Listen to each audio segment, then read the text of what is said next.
हाँ,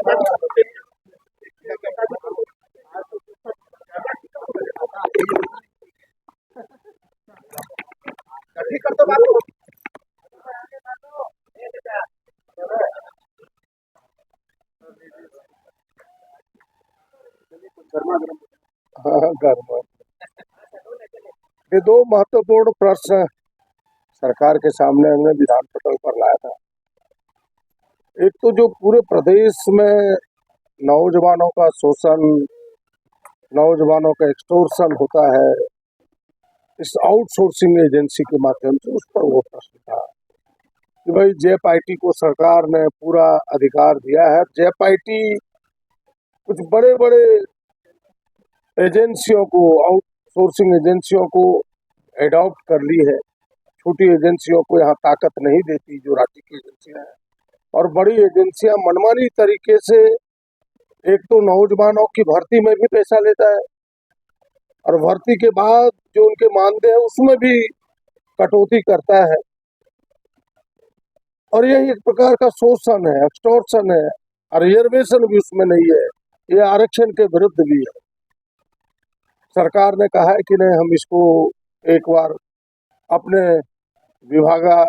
विभागीय पदाधिकारियों से दिखा करके, और जो 2 सालों का एग्रीमेंट है हमने कहा उसको आपने एक्सटेंशन दे डाला है, बोला इस एक्सटेंशन का भी पुनर्जांच कराएंगे, और साथ ही साथ जो शिकायतें मिली है भिन्न भिन्न जिलों से उस जांच के आधार पर कार्रवाई करेंगे ताकि एक्सटॉर्शन रुके। और हमने यह भी प्रश्न रखा कि भाई इसके लिए सरकार कोई वैकल्पिक नीति बनाए ताकि यहाँ के नौजवानों का एक्सटॉर्शन न हो, वह एजेंसियों के द्वारा एक्सटॉर्शन न हो। सरकार ने कहा कि उस पर भी आगे हम विचार कर रहे हैं और आगे जल्दी विचार करेंगे। एक दूसरा मामला था जो महत्वपूर्ण मामला था, आप सबने देखा होगा कि वो ओबीसी के आरक्षण का मामला है। राज्य सरकार ने कहा कि 2022 में ही 11 नवंबर 2022 को हमने महामहिम राष्ट्रपति के पास इस विधानमंडल से ओबीसी का 27%, एसटी का 28% और दलित का 12% आरक्षण, कुल 77% और 10 ईडब्ल्यूएस का अनुशंसा महामहिम राष्ट्रपति को भेजा है। 2 वर्षों से वहां लंबित है। हमने कहा कि भाई इस पर तत्पर कार्रवाई हो, इसके लिए सरकार को प्रयास करना चाहिए। और तमिलनाडु के उदाहरण हमने बताए कि जिस प्रकार से वहां पार्लियामेंट में उस समय कांग्रेस की सरकार थी देश में, पार्लियामेंट में संशोधन ला करके और उस संशोधन के माध्यम से वहां 69% आरक्षण दिया है, 50% लक्ष्मण रेखा को पार करके। यहाँ भी पार्लियामेंट ने इस हेतु आप माननीय प्रधानमंत्री से, माननीय राष्ट्रपति से यहाँ की सरकार गुहार लगाए, ये मैंने उनसे आग्रह किया है। सरकार ने केवल इतना कहा है कि हम इस पर विचारोपरांत आवश्यक कार्रवाई करें। दूसरा हमने उसमें दो और पार्ट थे उसके कि भाई जो 93 संशोधन है वो ये है कि भाई 2005 में जब मनमोहन जी की सरकार थी तो देश में एक संशोधन आया संविधान में, और वो संविधान 93 संशोधन के नाम से जाना गया कि भाई हायर एजुकेशन, खास करके व्यावसायिक संस्थानों में ओबीसी को, एसटी को, एससी को नामांकन में आरक्षण मिलेगा।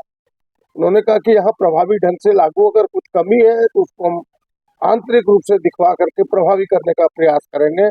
और हमने कहा कि भाई पिछड़ों के लिए अलग मंत्रालय की घोषणा हो।